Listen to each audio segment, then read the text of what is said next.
नमस्कार साथियों, मैं कुमार कृष्ण आप सबका आपके अपने YouTube channel study with story पे आपका बहुत बहुत स्वागत करता हूं और आप सबका तहे दिल से हार्दिक अभिनंदन करता हूं। साथियों, हमने शुरू की थी राजनीतिक एवं संविधान की सीरीज, जिसमें हम पढ़ रहे थे भारत का संविधान। और साथियों, हमारा टॉपिक चल रहा था संवैधानिक इतिहास। तो शुरू करते हैं साथियों इस संवैधानिक इतिहास के टॉपिक को आगे की ओर अग्रसर। और आज की क्लास में, आज की सेशन का हमारा टॉपिक रहेगा, आज का हमारा प्रकरण रहेगा संवैधानिक इतिहास। तो आपका पुनः स्वागत है। आज के सेशन का, आज की क्लास का टॉपिक रहेगा, आज की क्लास का हमारा जो प्रकरण है वो है संवैधानिक इतिहास। संवैधानिक इतिहास ये हमारा टॉपिक है। संवैधानिक इतिहास यानी कॉन्स्टिट्यूशनल हिस्ट्री। किसके बारे में बात कर रहा हूं? कॉन्स्टिट्यूशनल हिस्ट्री के बारे में। कॉन्स्टिट्यूशनल हिस्ट्री बहुत ही महत्वपूर्ण टॉपिक है साथियों, संवैधानिक इतिहास। और संवैधानिक इतिहास को जब हमने साथियों पढ़ना शुरू किया था तो उस समय हम संवैधानिक इतिहास को हमने दो भागों में बांटा था, ईस्ट इंडिया कंपनी का शासनकाल और ब्रिटिश राज का शासनकाल। और साहब, हम ईस्ट इंडिया कंपनी के शासनकाल के बारे में पढ़ चुके हैं और ब्रिटिश ईस्ट इंडिया कंपनी का जो शासनकाल उसके बारे में पढ़ रहे थे। उसके अधिनियमों के बारे में हम चर्चा कर रहे थे कि ब्रिटिश ईस्ट इंडिया कंपनी के शासनकाल में कौन कौन से अधिनियम भारत के अंदर आए, उसका संवैधानिक महत्व क्या था, उसका उद्देश्य क्या था, उसकी क्या विशेषताएं थी, उसकी क्या खासियत हुआ करती थी। संवैधानिक ब्रिटिश ईस्ट इंडिया कंपनी के शासनकाल में हमने दो उसके जो महत्वपूर्ण अधिनियम भारत के अंदर आए उसकी हमने चर्चा की। एक तो साथियों हमने पढ़ा था 1858 के भारत शासन अधिनियम के बारे में, जाना कि उसका संवैधानिक महत्व क्या था, उनकी क्या विशेषताएं हुआ करती थी, जो पिछली क्लास में हमने पढ़ चुका है। और एक साथियों हमने ये भी चर्चा की थी 1919 में मार्ले मिंटो सुधार भारत के अंदर आता है, मार्ले मिंटो सुधार अधिनियम जो भारत के अंदर आता है उसके बारे में पढ़ा, तो इसके बारे में जो तथाकथित जानकारी प्राप्त कर ली। तो साथियों देखो, इतिहास की कड़ी है जो हमने कहां तक पढ़ ली थी संवैधानिक इतिहास को, 1909 का। कहां तक? 1909 में कौन सा अधिनियम आता है साथियों? मार्ले मिंटो सुधार अधिनियम। मार्ले मिंटो सुधार अधिनियम, इसके बारे में चर्चा करी, इसकी विशेषताओं को जाना। अब साथियों इसके साथ साथ हम क्या है कि थोड़े से इतिहास की भी जानकारी प्राप्त कर रहे थे। तो 1909 के बाद हमने ये भी पढ़ा 1911। कहां पे आ गए थे? 1911 में।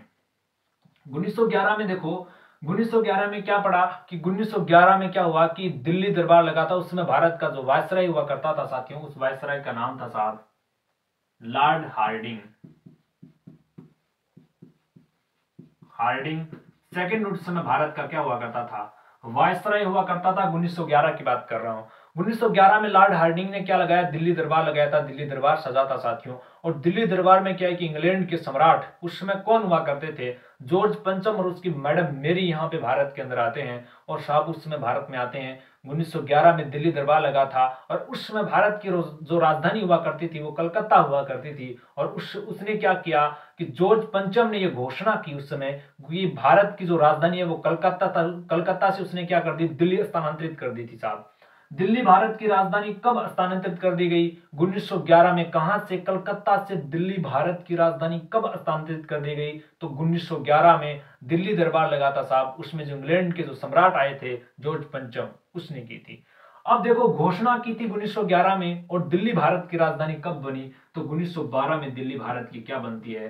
राजधानी बनती है। कौन? दिल्ली भारत की क्या बनती है? राजधानी बनती है। दिल्ली भारत की राजधानी बनती है। देखो, दिल्ली भारत की राजधानी कब बनी? 1912 में बनी। और घोषणा कब की थी? 1911 में। लॉर्ड हार्डिंग के समय की बात है साहब। दिल्ली दरबार लगा था, इंग्लैंड के सम्राट जॉर्ज पंचम और उसकी मैडम मेरी यहाँ पे आए थे। अब देखो, इसके साथ साथ हम थोड़ी सी इतिहास की तरफ भी, हम थोड़ी सी आपको बता रहा हूं कि साथ साथ ऐतिहासिक पृष्ठभूमियों की हम बातें भी कर लेते हैं साथ साथ में। तो आपको इतिहास से भी जोड़ रहा हूं और कुछ महत्वपूर्ण जानकारियां भी आपको दे रहा हूं। देखो, उस समय क्या हुआ कि एक तारीख ध्यान में रखना, इतिहास की बातें बहुत इंपॉर्टेंट है, वो भी आपको मैं बता देता हूं। तो एक तारीख ध्यान में रखना, 23 दिसंबर। कौन सी तारीख है साहब? 23 दिसंबर। 23 दिसंबर की तारीख याद रखना। 23 दिसंबर 1912 की रात थी साहब। 23 दिसंबर 1912 में क्या हुआ कि जो लॉर्ड हार्डिंग भारत का उस समय वायसराय हुआ करता था, उस पे साथियों एक क्रांतिकारी ने क्या कर दिया? बम फेंक दिया। उस क्रांतिकारी का नाम था साथियों रास बिहारी। क्या नाम था? रास बिहारी। रास बिहारी ने क्या कर दिया? इस क्रांतिकारी ने क्या कर दिया? 23 दिसंबर 1912 को क्या कर दिया? इस लॉर्ड हार्डिंग सेकंड पे क्या कर दिया? बम फेंक दिया। परिणाम स्वरूप साथियों क्या हुआ कि परिणाम स्वरूप साथियों जो रास बिहारी के जो साथी थे उन साथियों को साथियों गिरफ्तार कर लिया, उन साथियों को अरेस्ट कर लिया। और जो कितने साथी हुआ करते थे, 13 साथियों को गिरफ्तार किया था। कितने साथियों को? 13 साथियों को क्या कर लिया? गिरफ्तार कर लिया। और इन 13 साथियों में साथियों एक व्यक्ति हुआ करता था जिसका नाम था साहब दीनानाथ। दीनानाथ, दीनानाथ नाम था। और इस दीनानाथ को साथियों दबाव में देकर के इसको क्या बना लिया अंग्रेज लोगों ने? सरकारी गवाह बना दिया। और सरकारी गवाह बनने के साथ उसने साथियों बयान दे दिए। और बयान देने के बाद साथियों इनके जो रास बिहारी के साथी थे उनको फांसी हो गई थी। फांसी होने वालों की अगर मैं नामों की चर्चा करूं तो कुछ नाम आपको बता देता हूं ताकि आपकी जानकारी के लिए बता देता हूं। देखो उसके जो नाम थे साथियों, बाल मुकुंद हुआ करते थे, एक मास्टर अमीचंद हुआ करते थे, एक बसंत कुमार विश्वास, ऐसे ऐसे महान जो क्रांतिकारी हुए थे उनको उस समय 13 दिसंबर 1912 की जो घटना हुई थी उस घटना में उसको फांसी की सजा दे दी गई थी। ये तो थी थोड़ी सी ऐतिहासिक जानकारी आपको यहां से जोड़ने की। तो हम क्या है कि हमारा जो टॉपिक है संवैधानिक इतिहास, तो इतिहास को भी साथ साथ पढ़ रहे हैं और उसके संवैधानिक इतिहास के यानी संवैधानिक इतिहास के अंदर संवैधानिक जो उसके जो संवैधानिक सुधारों में जो अधिनियम आए थे उनको भी हम साथ साथ में चर्चा कर रहे हैं। अब साहब आपको एक बात और ध्यान रखनी है। चलो मैं आपको हिस्ट्री से आपको जोड़ते हुए लेकर आगे बढ़ रहा हूं। तो देखो क्या हुआ, 1912 तक आ गया। 1913 में कुछ नॉर्मल घटना नहीं, कोई खास घटना देखने को नहीं मिलती है। अब 1914 की बात करूं तो 1914 में उस समय क्या हुआ कि पूरे विश्व में क्या हो रहा था? युद्ध हो रहा था, विश्व युद्ध चल रहा था साथियों। तो विश्व युद्ध कब तक चला साथियों? कब शुरू होता है? 1914 में शुरू होता है और 1918 तक प्रथम विश्व युद्ध चला था। कौन सा युद्ध चला था? 1914 से लेकर के 1918 तक प्रथम विश्व युद्ध चल रहा था उस समय देश विश्व में। प्रथम विश्व युद्ध, प्रथम विश्व युद्ध उस समय देश में चल रहा था साहब। प्रथम विश्व युद्ध की बात कर रहा हूं। प्रथम विश्व युद्ध की शुरुआत 1914 में होती है और 1918 में से विश्व युद्ध का क्या हो जाता है? अंत हो जाता है। साथियों इस प्रथम विश्व युद्ध की बात करूं तो इसमें 37 देशों ने क्या है कि तकरीबन 37 देशों ने क्या लिया था? भाग लिया था। कितने देशों ने भाग लिया था? 37 देशों ने भाग लिया था। क्या लिया था? भाग लिया था साहब इसमें 37 देशों में। उस समय क्या हुआ कि जब प्रथम विश्व युद्ध चल रहा था तो उस समय पूरा का जो पूरा विश्व था वो साथियों दो खेमों में बंट गया था। कितने खेमों में? दो खेमों में बंट गया था। एक तो साथियों यानी दो भागों में बंट गया था। वो साथियों अगर बात करूं तो एक तो था साथियों मित्र राष्ट्र, एक तो था मित्र राष्ट्र और एक था साथियों धुरी राष्ट्र। धुरी राष्ट्र दो खेमों में बट गया था उसमें विश्व, मित्र राष्ट्र और धुरी राष्ट्र के अंदर। अब देखो मैं आपको थोड़ी सी यहाँ पे और भी बातें बता देता हूं। तो साथियों उस समय धुरी राष्ट्र का नेतृत्व कौन कर रहा था? तो उस समय धुरी राष्ट्र का नेतृत्व जर्मन देश था वो कर रहा था। जर्मनी उस समय धुरी राष्ट्र का नेतृत्व कर रही थी। और जर्मनी के जो सहयोगी देशों की अगर मैं बात करूं तो उसमें साथियों ऑस्ट्रेलिया और साहब अगर बात करूं तो उसके अंतर्गत जैसे तुर्की, इटली, ये देश थे ना, ये उनकी सहायता कर रहे थे। और बात करूं मित्र राष्ट्र के अंतर्गत कौन से देश आते थे? तो मित्र राष्ट्र के अंतर्गत साहब आते थे जापान,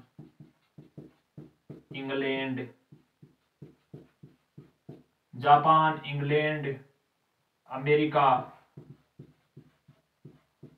फ्रांस, रूस। ये सभी के देश क्या होते थे? मित्र राष्ट्र के अंतर्गत आते थे साथियों। इन दोनों देशों को यानी ये देश थे जापान, इंग्लैंड, अमेरिका, फ्रांस और साथियों जर्मनी, ऑस्ट्रेलिया, तुर्की और इटली। इन देशों को क्या कर उस समय क्या चल रहा था? आपस में टकरारें चल रही थी। और साथियों यहीं से एक बात और बता देता हूं, और ये युद्ध तो चल रहा था, प्रथम विश्व युद्ध चल रहा था। और उस युद्ध के समय साथियों क्या हुआ कि समय था साहब, कौन सा समय की बात कर रहा हूं? समय था साहब 1915 का। 1915 का समय था। 1915 में साथियों क्या हुआ कि यहां पे एंट्री लेते हैं हमारे महात्मा गांधी जी, जो कहां से आते हैं? ऑस्ट्रेलिया से आते हैं। तारीख थी साथियों, तारीख की बात मैं आपको बता देता हूं, तारीख कौन सी थी? तो तारीख थी साथियों 9 जनवरी। कौन सी तारीख थी? 9 जनवरी की तारीख थी। 9 जनवरी 1915 का समय था साहब। 1915 9 जनवरी 1915 को यहां पे कौन आते हैं? महात्मा गांधी भारत में आ जाते हैं। महात्मा गांधी आते हैं और ये कहां से आए थे साहब? ऑस्ट्रेलिया से आए थे। ऑस्ट्रेलिया से महात्मा गांधी भारत के अंदर आते हैं। अब देखो, जो जैसे फिल्म तो चल ही रही है और फिल्म के अंदर जैसे क्या हुआ कि किसी हीरो ने एंट्री ले ली, वही सिचुएशन यहाँ पे होगी। महात्मा गांधी जी भारत के अंदर आते हैं, यानी महात्मा गांधी का आवागमन भारत के अंदर कब हुआ था? 9 जनवरी को हुआ था। और इस 9 जनवरी को साथियों, इसी आवागमन पर महात्मा गांधी जब भारत में आए थे तो इसी पे क्या करते हैं, क्या कि प्रवासी दिवस मनाया जाता है। 7 से 9 जनवरी के बीच भारत में क्या मनाया जाता है? प्रवासी दिवस मनाया जाता है। तो प्रश्न आता है कि प्रवासी दिवस कब मनाया जाता है? प्रवासी दिवस कब मनाया जाता है? तो साहब प्रवासी दिवस है वो 9 जनवरी को मनाया जाता है। 9 जनवरी ध्यान में रखना, 9 जनवरी को कब मनाया जाता है? 9 जनवरी को प्रवासी दिवस मनाया जाता है। इसमें महात्मा गांधी है जो ऑस्ट्रेलिया से लौट करके कहां आए थे? भारत में आए थे। अब देखो, जब गांधी जी भारत आए थे उसमें साथियों एक जेंटलमैन हुआ करते थे, एक वकील हुआ करते थे, है ना। और वो ये मानते थे कि अंग्रेज बहुत अच्छे थे, अंग्रेजों की बहुत अच्छी सोच है ना। तो क्या हुआ कि गांधी जी की नजर में क्या थे? अंग्रेज उसमें बहुत अच्छे हुआ करते थे। गांधी जी को पता नहीं था साहब इस बात का। अब जैसे यहां आए तो गांधी जी उस समय एक जेंटलमैन हुआ करते थे, एक वकील हुआ करते थे। तो यहां पे क्या हुआ कि अंग्रेज लोग क्या कर रहे थे कि भारतीयों पर उसमें जो चंदा कर लगा रहे थे। और यहां से विश्व युद्ध के समय क्या करते, प्रथम विश्व युद्ध चल रहा था ना, तो प्रथम विश्व युद्ध में क्या कर रहे थे? भारतीयों से यहां से सैनिक है ना वहां पे भेज रहे थे। अब यहां से सैनिक उसमें वहां पे भेज रहे थे साहब, है ना। तो क्या हुआ कि कहते हैं कि गांधी जी ने अंग्रेजों की उस समय क्या की थी? सहायता की थी। गांधी जी ने क्या की थी? अंग्रेजों की सहायता की थी। कहते हैं कि गांधी जी को इस बात का पता नहीं था। गांधी जी नहीं जानते थे कि अंग्रेज लोग बुरे हैं, इस बात का गांधी जी को पता नहीं था। और अंग्रेजों ने क्या किया कि गांधी जी को धांसे में ले लिया साहब। और अंग्रेजों को, गांधी जी से कहा अंग्रेजों ने कि हम ये करेंगे, वो करेंगे, ऐसा कर देंगे, वो कर देंगे। तो गांधी जी क्या हुए कि अंग्रेजों के धांसे में आ गए और अंग्रेजों को नहीं समझ पाए साहब। यहाँ के जो लोग हुआ करते थे, जो उस समय भारत के लोग हुआ करते थे, वो तो जानते थे कि अंग्रेज लोग कैसे हैं, क्योंकि वो उस समय अंग्रेज लोग थे, वो भारतीयों पर क्या कर रहे थे? तब अत्याचार कर रहे थे, भारतीय लोगों का शोषण कर रहे थे। लेकिन गांधी जी उस समय बाहर से आए थे तो गांधी जी इस बात को नहीं जान पाए। गांधी जी अंग्रेजों को नहीं समझ पाते हैं। और साथियों, इसको कहने पे, अंग्रेजों के कहने पे गांधी जी क्या करते हैं? अंग्रेजों की सहायता करते हैं। यहां से सैनिक है जो उनके साथ भेज देते हैं विश्व युद्ध के लिए। अब क्या हुआ कि गांधी जी उसने कहा कि हमें सहायता चाहिए। तो गांधी जी क्या करते हैं कि घर घर जाकर के, गली गली में जाकर के, मोहल्ले मोहल्ले में जाकर के रिक्वेस्ट करते हैं कि भाई आप लोग अंग्रेजों लोगों की सहायता करो। तो गांधी जी के कहने पर क्या हुआ कि यहाँ के जो भारतीय जवान हुआ करते थे उस समय, तो उन लोगों ने क्या किया कि उस अंग्रेजों की सहायता के लिए यहाँ से सैनिक भेजे गए थे, सैनिक भेजे थे। अब साथियों, समय क्या होता है कि अपनी निरंतर गति से आगे बढ़ रहा था। और एक समय ऐसा आता है कि थोड़ा सा समय निकला था कि गांधी जी को आभास हो गया था, गांधी जी जान गए थे कि वाकई में अंग्रेज लोग अच्छे नहीं हैं। गांधी जी इस बात को समझ जाते हैं कि अंग्रेज लोग बहुत खतरनाक है, ये देश का शोषण कर रहे हैं, भारतीयों पर अत्याचार कर रहे हैं। गांधी जी इस बात को समझे। उसी दिन से गांधी जी ने क्या किया, वो जेंटलमैन का जो उनका जो रवैया हुआ करता, जो वकील कोर्टमेंट में रहते थे, उनका पूरा का पूरा रवैया अपना चेंज कर दिया साहब। पूरा का पूरा गांधी जी ने अपना जो सिस्टम हुआ करता था उसको चेंज कर दिया। पैंट गायब, शर्ट गायब, बनियान गायब, पूरा का पूरा सिस्टम चेंज कर दिया। जो अभी आप वर्तमान में जो गांधी जी की एक तस्वीर देखते हो, हर हाथ में लाठी लिए हुए, वैसी की वैसी तस्वीर, उसी लैंग्वेज में साहब गांधी फिर गांधी जी बन गए। तो साहब ये बातें थी, एक बहुत महत्वपूर्ण टॉपिक है। वैसे गांधी जी के बारे में पढ़ेंगे कि गांधी कौन थे, रोलट एक्ट क्या था, बंगाल विभाजन क्या था, है ना, इसके बारे में पढ़ेंगे। ये बहुत ही महत्वपूर्ण टॉपिक है। एक जलियांवाला बाग हत्याकांड जो आपको पता है 13 अप्रैल 1919 को हुआ था, उसके बारे में हम जानेंगे। वैसे मैं आपको बता दूं जानकारी के लिए कि हम क्या है कि अलग से एक प्लेलिस्ट में बनाने वाला हूं। अगर आप लोगों का सहयोग, अगर आप लोगों का साथ मिला तो इसमें मैं इंपॉर्टेंट पर्सनालिटी यानी महत्वपूर्ण व्यक्तित्व के बारे में बताने वाला हूं, जिसमें गांधी जी हैं, डॉक्टर BR अम्बेडकर जी हैं, अब्दुल कलाम आजाद हैं, उधम सिंह हैं, भगत सिंह हैं, है ना। ऐसे तमाम शहीद हुए हैं जो महान व्यक्तित्व के धनी हैं। उन सब की क्या है साथियों में उनकी जीवनी का संक्षिप्त वर्णन, तकरीबन अच्छी अच्छी बातें, उनके जीवन में उसने क्या क्या किया, उसके जीवन में क्या क्या घटनाएं हुई, है ना, इसके बारे में एक अलग से मैं आपको वीडियो क्लास में उपलब्ध करवा दूंगा, अगर आप लोगों का सहयोग, अगर आप लोगों का साथ रहा। तो देखो, ये तो बातें थी अलग अपनी। चलो अपने टॉपिक पे आते हैं, संवैधानिक इतिहास पे। तो संवैधानिक इतिहास की बात करें तो 1909 से में पार्लियामेंट सुधार एक्ट भारत में आता है। और 1911 में आपको पता है दिल्ली दरबार में घोषणा होती है दिल्ली राजधानी बनाने की। कलकत्ता से दिल्ली हस्तांतरित राजधानी कब कर दी? 1911 में। और दिल्ली राजधानी भारत की कब बनी? 1912 में बनी। और इसके बाद 1914 से 1918 तक की प्रथम विश्व युद्ध चल रहा था। और उसके बीच में महात्मा गांधी जी 1915 में भारत में आते हैं। यहां तक तो ये बातें जान ली। अब देखो क्या हुआ कि 1919 में क्या होता है कि फिर भारत के अंदर एक अधिनियम आता है, ब्रिटिश सरकार का एक अधिनियम भारत के अंदर आता है। उस अधिनियम के बारे में पढ़ते हैं। उस अधिनियम की क्या उद्देश्य है, उस अधिनियम की क्या खासियत है, उस अधिनियम का क्या संवैधानिक महत्व है और उस अधिनियम की क्या खास खास बातें हैं, उनके बारे में जानेंगे। देखो अपनी स्टोरी शुरू करते हैं। तो अपनी हेडिंग लगा लीजिए साहब, वो हेडिंग है अपनी, देखो अपन पढ़ेंगे 1919 का अधिनियम। 1919 का जो भारत शासन अधिनियम था साथियों, उसका जो नाम था वो था मोंटेग्यू चेम्सफोर्ड अधिनियम। मोंटेग्यू चेम्सफोर्ड अधिनियम, ये नाम था मोंटेग्यू चेम्सफोर्ड अधिनियम, ये उसका नाम था। ये 1919 में आता है। देखो इसका नाम मोंटेग्यू चेम्सफोर्ड अधिनियम क्यों पड़ा, भारत शासन अधिनियम 1919 का? तो क्या हुआ देखो कि उसमें भारत सचिव हुआ करते थे साथियों, लॉर्ड मोंटेग्यू। मोंटेग्यू क्या हुआ करते थे? भारत सचिव हुआ करते थे, यानी state secretary of India, Bharat मंत्री उस समय कौन हुआ करते थे? लॉर्ड मोंटेग्यू हुआ करते थे। और साहब ये चेम्सफोर्ड उस समय क्या हुआ करते थे? भारत के वायसराय हुआ करते थे, वायसराय। यानी बात करें 1919 में भारत का वायसराय कौन हुआ करता था? तो चेम्सफोर्ड भारत का वायसराय हुआ करता था। और भारत सचिव उस समय कौन हुआ करता था? तो लॉर्ड मोंटेग्यू उस समय भारत का सचिव हुआ करता था। यानी स्टेट ऑफ सेक्रेटरी कौन हुआ करता था? लॉर्ड मोंटेग्यू हुआ करता था। यह बात आपको ध्यान में रखनी है। और यह अधिनियम, भारत शासन अधिनियम 1919 जब भारत में आया तो उस समय इन दोनों का जो शासनकाल था, तो इस शासनकाल के होने की वजह से साथियों भारत शासन अधिनियम 1919 का नाम क्या पड़ गया? मोंटेग्यू चेम्सफोर्ड अधिनियम इसका नाम पड़ गया। आया समझ में? अब चलो इसके बारे में पढ़ते हैं। इसका उद्देश्य क्या था, उनका संवैधानिक महत्व क्या था, उसकी विशेषताएं क्या थी, उनके बारे में चर्चा करते हैं। तो सबसे पहले मैं बात करता हूं इसके उद्देश्य की। किसके बारे में बात कर रहा हूं? इसके उद्देश्य की। 1919 के उद्देश्य की बात करूंगा। उद्देश्य की किसकी बात करूंगा? 1919 के मोंटेग्यू चेम्सफोर्ड अधिनियम के उद्देश्य की बात करते। तो उसका उद्देश्य क्या हुआ करता था, तो उसके उद्देश्य की चर्चा करूं तो एक तो इसका उद्देश्य था कि भारत जो प्रांत है ना, भारत के अंदर प्रांत और प्रांतों के अंदर क्या करना? द्वैध शासन प्रणाली को स्थापना करना, उत्तरदायी शासन व्यवस्था की स्थापना करना। तो इसका उद्देश्य था प्रांतों में उत्तरदायी शासन व्यवस्था की स्थापना करना और प्रांतों में द्वैध शासन प्रणाली को लागू करना। अब देखो कहते हैं कि 1919 का जो अधिनियम मोंटेग्यू चेम्सफोर्ड अधिनियम भारत में आया, इस अधिनियम के अंदर सर्वप्रथम उत्तरदायी शासन शब्द का प्रयोग किया गया। उत्तरदायी शासन शब्द का प्रयोग किया गया। तो ये उत्तरदायी शासन शब्द क्या है, इसके बारे में देखते हैं।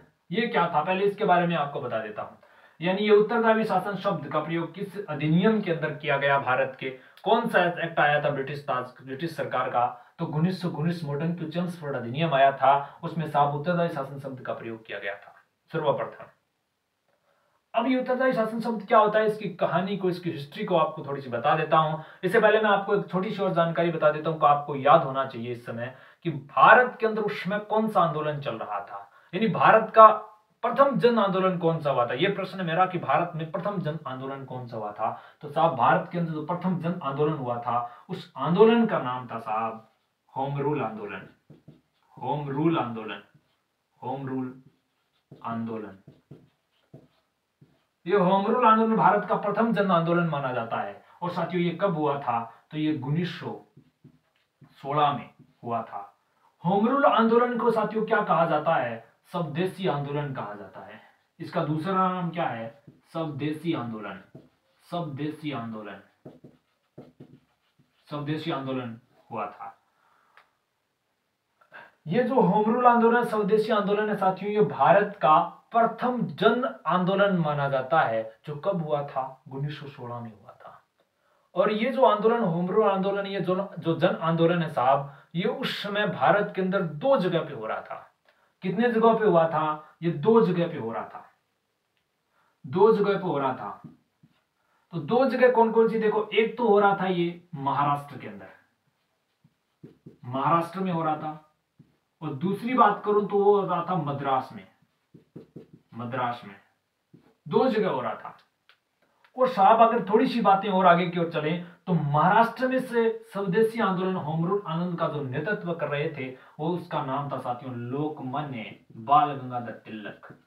लोकमान्य बाल गंगाधर तिलक। लोकमान्य बाल गंगाधर तिलक उस समय होम रूल आंदोलन का महाराष्ट्र के अंदर क्या कर रहे थे? नेतृत्व कर रहे थे। और साथियों मद्रास में इस आंदोलन का नेतृत्व कौन कर रहे थे? तो इंग्लैंड, मद्रास के अंदर होम रूल आंदोलन का नेतृत्व यानी स्वदेशी आंदोलन का नेतृत्व कौन कर रहे थे? तो वो कर रही थी एनी बेसेंट। क्या नाम था साहब? Annie Besant. एनी बेसेंट एक महिला थी साहब, एनी बेसेंट कर रही थी उस समय। महाराष्ट्र के अंदर लोकमान्य बाल गंगाधर तिलक इस होम रूल स्वदेशी आंदोलन का नेतृत्व कर रहे थे। 1916 की बात है साहब। और उस समय क्या हुआ कि जब नेतृत्व कर रहे थे, एक ब्रिटिश पत्रकार हुआ करते थे वैलेंटाइन सिकॉग। उसने क्या किया कि इस लोकमान्य बाल गंगाधर तिलक को साथियों कहा भारतीय शांति का जनक कहा था। क्या कहा था? भारतीय शांति का जनक। क्या कहा? भारतीय शांति का जनक, भारतीय अशांति का जनक दाता, शांति का जन्मदाता, जन्मदाता। अब देखो, भारतीय शांति का जन्मदाता किसको कहा गया? लोकमान्य बाल गंगाधर तिलक को कहा गया। होम रूल आंदोलन में कहा था एक ब्रिटिश पत्रकार हुआ करते थे, उस पत्रकार का नाम था वैलेंटाइन सिकॉग नाम हुआ करता था। इसने कहा तो लोकमान्य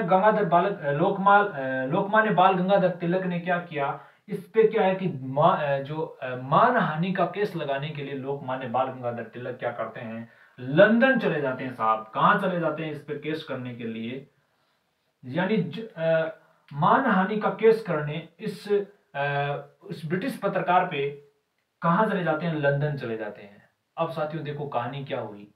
कहानी ये हुई कि महाराष्ट्र में इसका जो नेतृत्व कर रहे थे, जो नेता हुआ करते थे उसमें महाराष्ट्र में नेतृत्व करने वाले गंगाधर तिलक उस समय लंदन में चले जाते हैं। तो साहब आपको पता है कि यहाँ पे आंदोलन, इसका नेतृत्व करने वाला कोई नहीं है। और ये आंदोलन यहाँ पे धीरे धीरे साथियों धीमा पड़ गया। और इस आंदोलन को साथियों वहीं पे क्या कर दिया गया? दबा दिया गया। अब ये आंदोलन था होम रूल आंदोलन, महाराष्ट्र के अंदर साथियों दब गया। ये तो लंदन चले गए थे बाल गंगाधर तिलक, किस पे? ब्रिटिश पत्रकार पे क्या करने? मानहानि का केस करने चले गए थे। अब देखो, अब इसकी बात करें मद्रास की, तो मद्रास में उसमें उसका नेतृत्व कर रही थी एनी बेसेंट।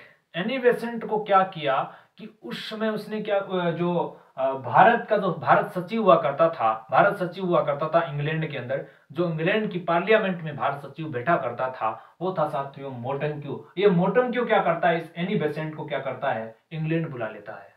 और इंग्लैंड बुलाने पे इंग्लैंड पे जाती है, तो वहां पे क्या होता है कि एनी बेसेंट और इस मोंटेक्यू के मध्य क्या हो जाता है? समझौता हो जाता है। साफ हो गया समझौता। अब देखो ये आंदोलन यहीं पे क्या हो गया? डाउन पड़ गया, दब गया यहीं पे साहब। अब देखो आगे क्यों चलते हैं। और फिर क्या करता है कि साहब तारीख ध्यान में रखना, एक तारीख है साथियों 20 अगस्त की तारीख थी साहब। कौन सी तारीख थी? 20 अगस्त की तारीख थी।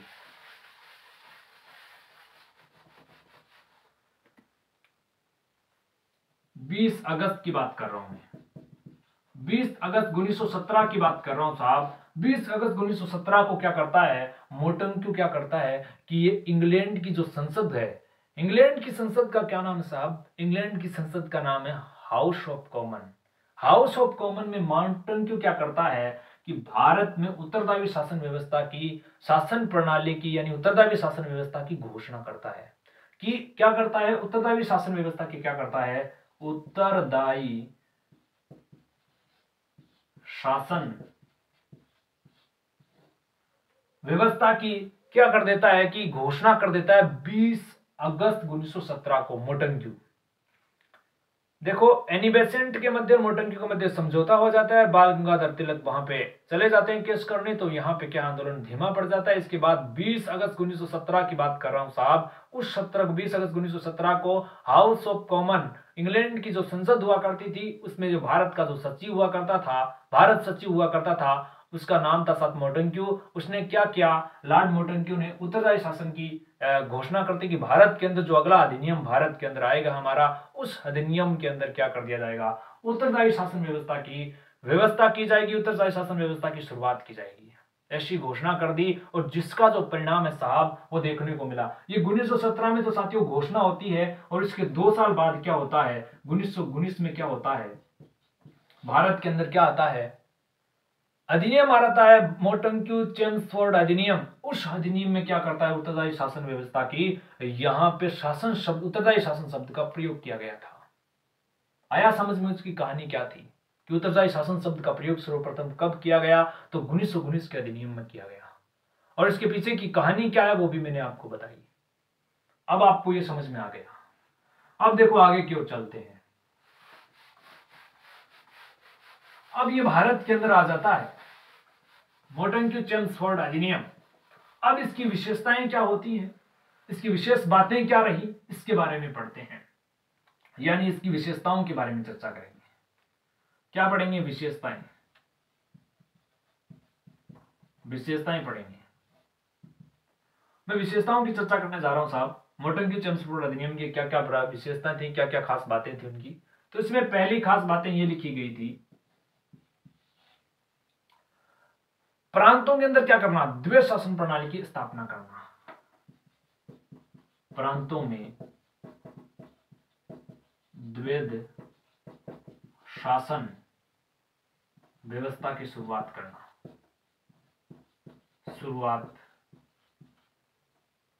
व्यवस्था का प्रावधान, ये कर लो, व्यवस्था का प्रावधान, ये सही रहेगा, व्यवस्था का प्रावधान किया। यानी पहली विशेषता है प्रांतों में द्वैध शासन व्यवस्था का प्रावधान। आया समझ में। ये द्वैध शासन मतलब क्या है, द्वैध शासन मतलब दोहरी शासन, दोहरा शासन मतलब द्विसदनात्मक शासन प्रणाली। आया समझ में। चलो मैं इसके बारे में बताता हूं, द्वैध शासन प्रणाली क्या है। द्वैध शासन में क्या होता है कि द्वैध शासन में जैसे भारत का उदाहरण देखो, भारत के अंदर क्या है कि केंद्र तो अपने स्तर पे काम कर रहा है, केंद्र यानी अलग काम कर रहा है, प्रांत है वो अपने स्तर पे अलग काम कर रहे हैं, ये होता है द्वैध शासन। यानी जो वायसराय होता है ना, यानी प्रांतों के अंदर क्या, जो केंद्र है ना, केंद्रों के अंदर वायसराय था, केंद्र में कानून बनाने का काम कौन कर रहा है, कानून बनाने का काम कौन करेगा, वायसराय कराएगा, इसमें वायसराय कर रहा है। और बात करें प्रांतों में, तो प्रांतों में जो कानून बनाने का जो काम है साहब वो कर रहा है गवर्नर। अब देखो ये होती है द्वैध शासन प्रणाली, यानी केंद्र में तो कानून बनाने का काम कौन करता है, वायसराय करता है, और प्रांतों में कानून बनाने का काम कौन कर रहा है, गवर्नर कर रहा है। आया समझ में। अब देखो अब क्या हुआ कि ये जो काम का विभाजन कर दिया, यहां पे प्रांतों में क्या किया कि गवर्नर ने क्या कर दिया, गवर्नर ने प्रांतों में क्या कर दिया कि जो अपने गवर्नर के अंतर्गत जो विषय आते थे ना, उन विषयों का जो शक्तियां थी गवर्नर की, उनको अलग अलग बांट दिया, उनका विभाजन कर दिया गया। तो उन शक्तियों को साथियों 2 भागों में बांटा गया। 1919 के अधिनियम में बात कर रहा हूं, तो उसके अधिनियम में 2 भागों में बांट दिया गया। तो साथियों कौन से बांटा गया उनकी बात चर्चा कर रहे हैं। तो साथियों 2 भागों में बांटा गया। पहला तो साथियों था गवर्नर की शक्तियों ने अपनी शक्तियों को 2 भागों में बांट दिया। एक तो साथियों आरक्षित विषयों में, आरक्षित विषय जितने भी विषय आते हैं उसको 2 भागों में बांट दिया, 2 शक्तियों को 2 भागों में बांट दिया। एक तो आरक्षित विषय कर दिया, और साथियों एक था हस्तांतरित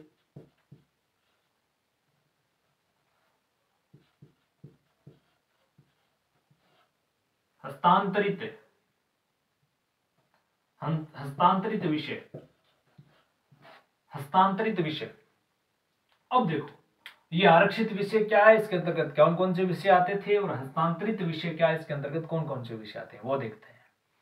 तो आरक्षित जो विषय हुआ करते थे ना साहब, उस आरक्षित विषयों के अंतर्गत क्या होता करता, आरक्षित विषयों का जो प्रशासन हुआ करता था वो गवर्नर के जो कार्यकारिणी परिषद के सदस्य थे, उसका कार्यकारिणी जो सदस्य थे उनका सहयोग लेते था गवर्नर, उनका सहयोग करता, उनके सहयोग से ये आरक्षित विषयों का जो कार्य किया करता था, उनके सहयोग से करता था। उसमें साथियों विधान परिषद के प्रति ये लोग क्या नहीं होते थे, उत्तरदायी नहीं होते थे।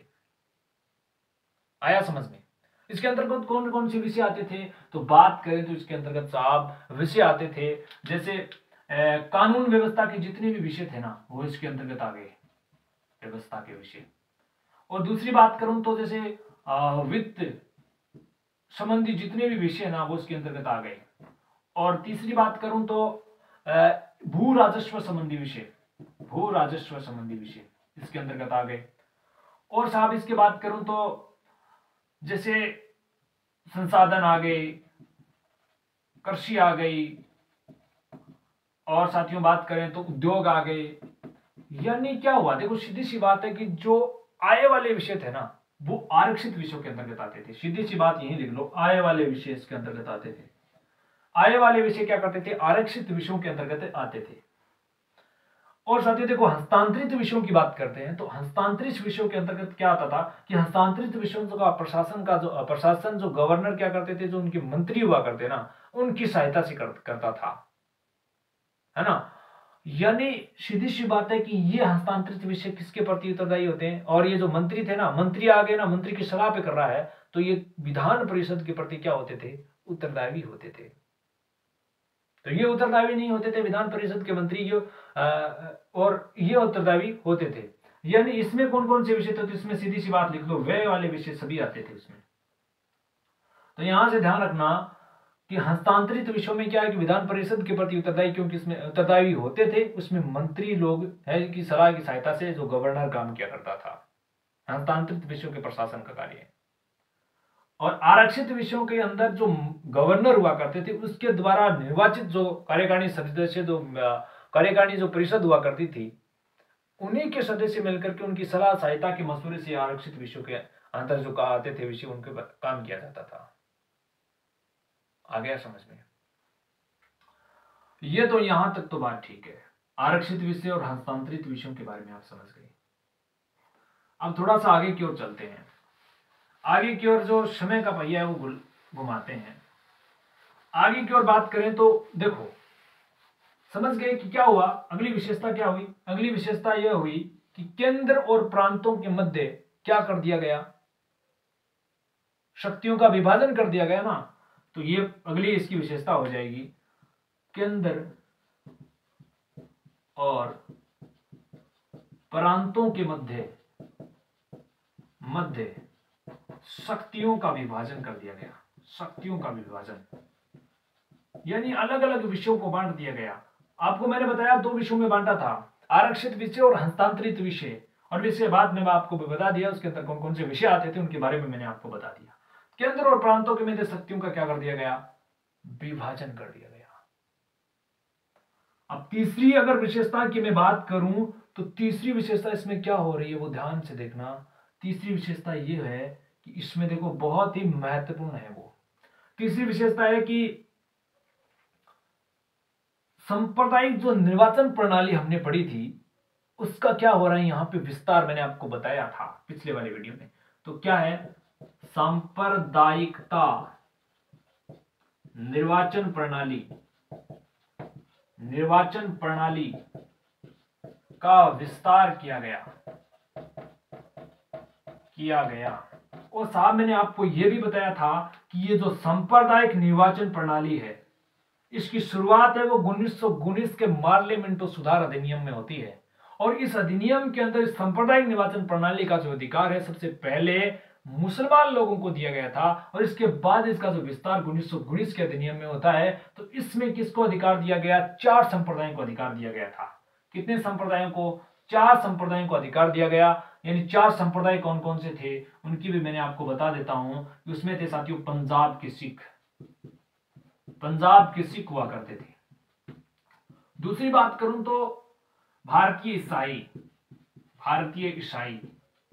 और तीसरी अगर मैं बात करूं तो उसमें हुआ करते थे यूरोपियन लोगों को शामिल किया।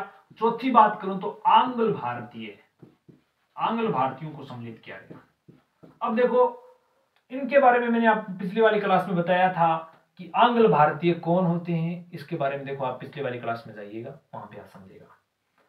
तो कितने संप्रदायों को सम्मिलित किया गया 1919 में? सांप्रदायिक निर्वाचन प्रणाली को विस्तार हुआ तो इसमें 4 संप्रदायों को क्या कर लिया गया? सम्मिलित किया। पंजाब के सिख, भारतीय ईसाई, यूरोपियन और आंग्ल भारतीयों को वोट देने का अधिकार दिया गया।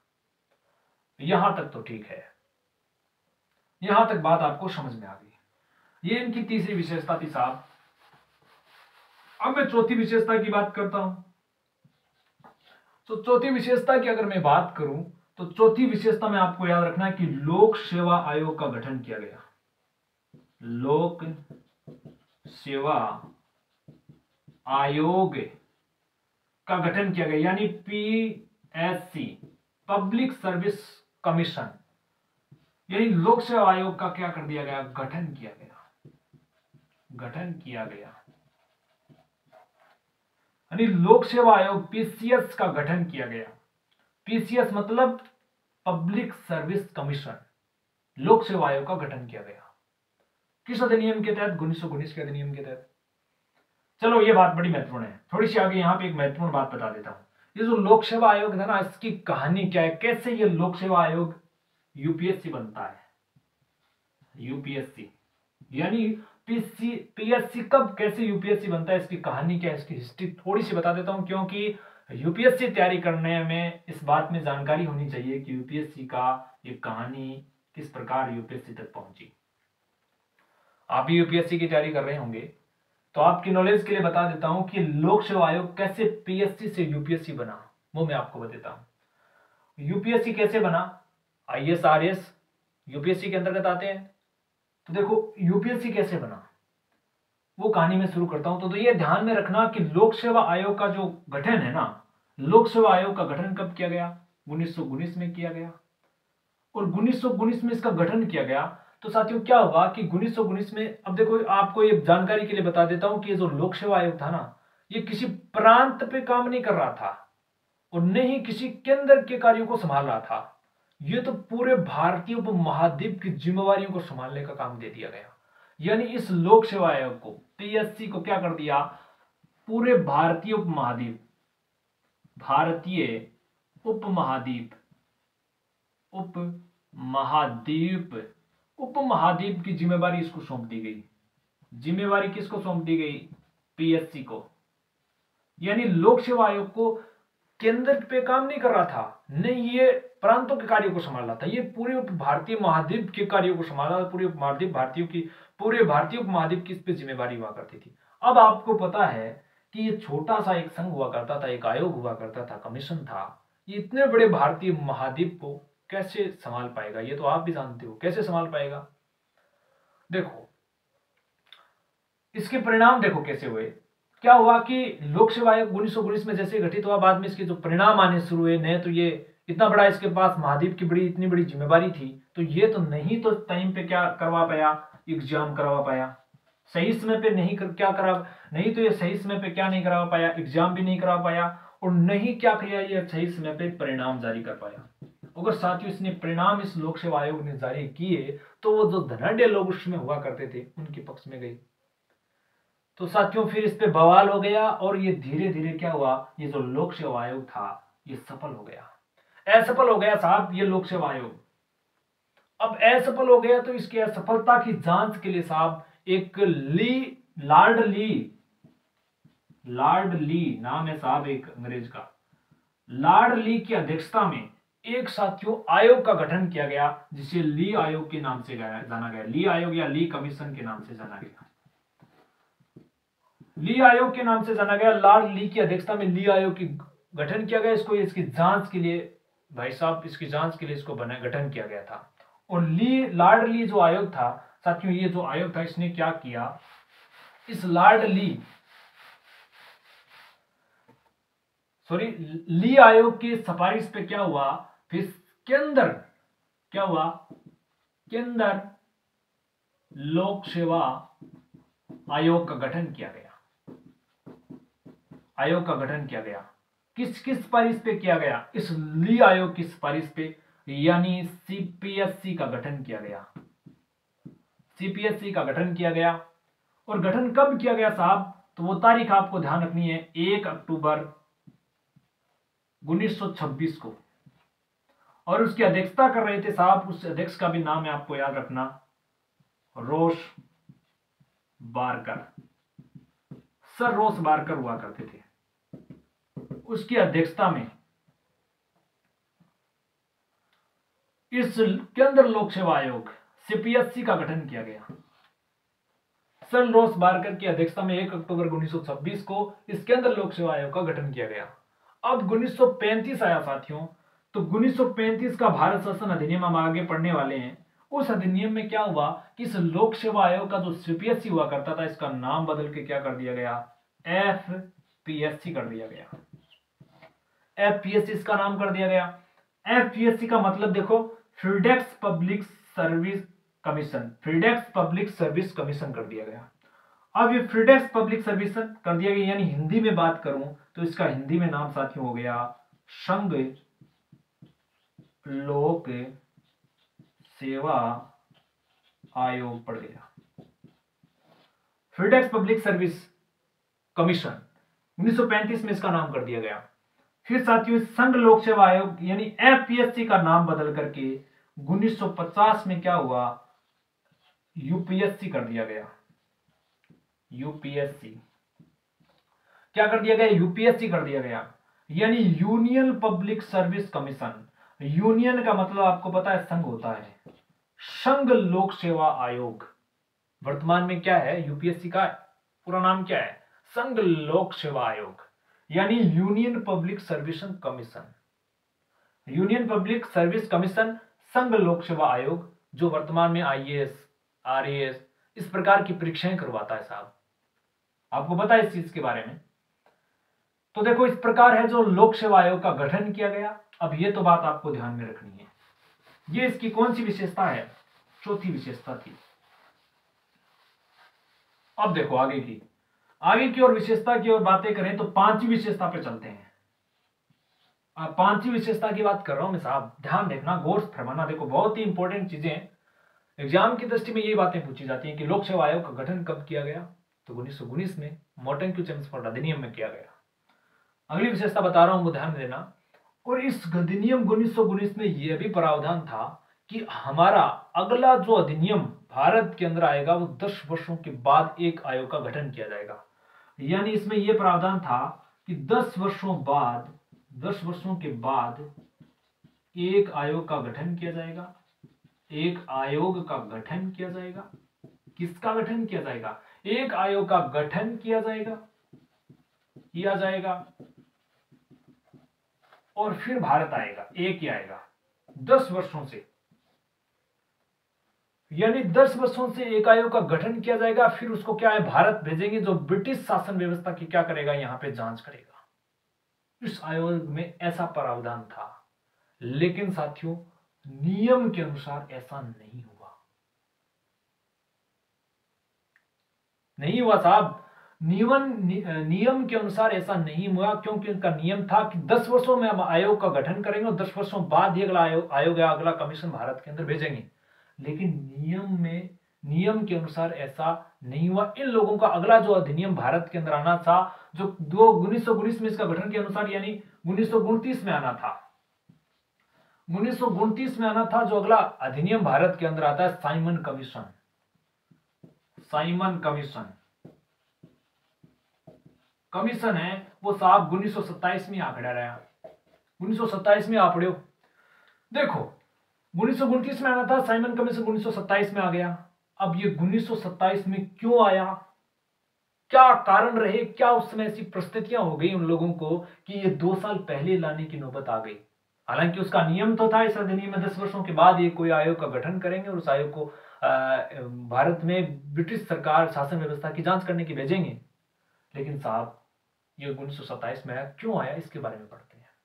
तो साइमन कमीशन के बारे में पढ़ते हैं, शुरू करते हैं। देखो साइमन कमीशन के बारे में पहले तो ये बता देता हूं कि साइमन कमीशन नाम कैसे पड़ा इस अधिनियम का, जो भारत के अंदर कब आता है, 1929 में आना था, जो 1927 में आ रहा है। उस साइमन कमीशन का नाम साइमन कमीशन क्यों पड़ा, तो देखो साइमन कमीशन की चर्चा कर रहा हूं मैं।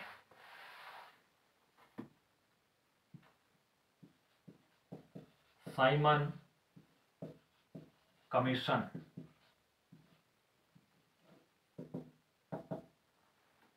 उन्नीस सौ 27 में आता है। कारण क्या रहे 2 साल पीछे आने वो देखो।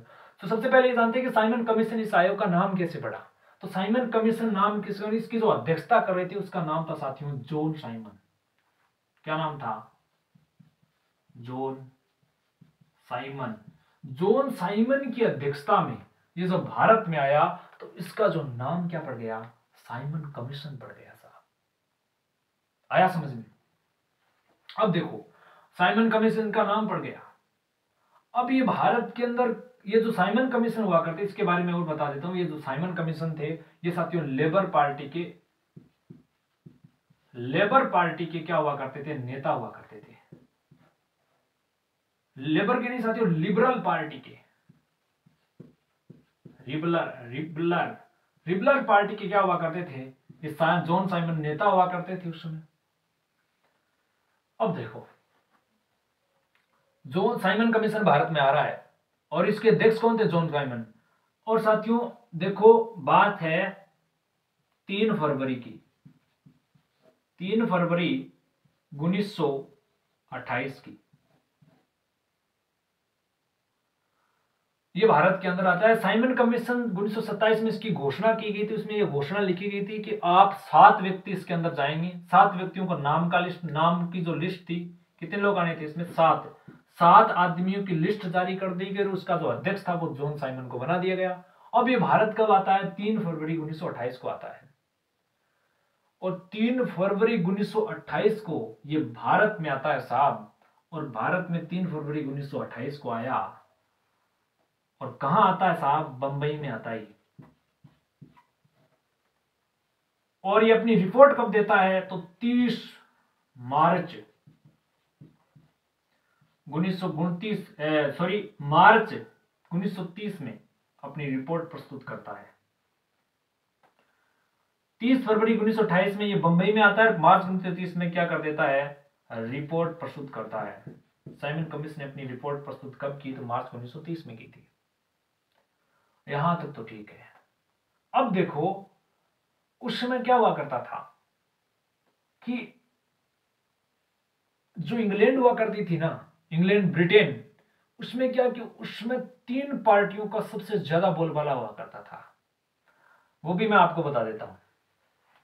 देखो वो कौन कौन सी पार्टियां हुआ करती थी।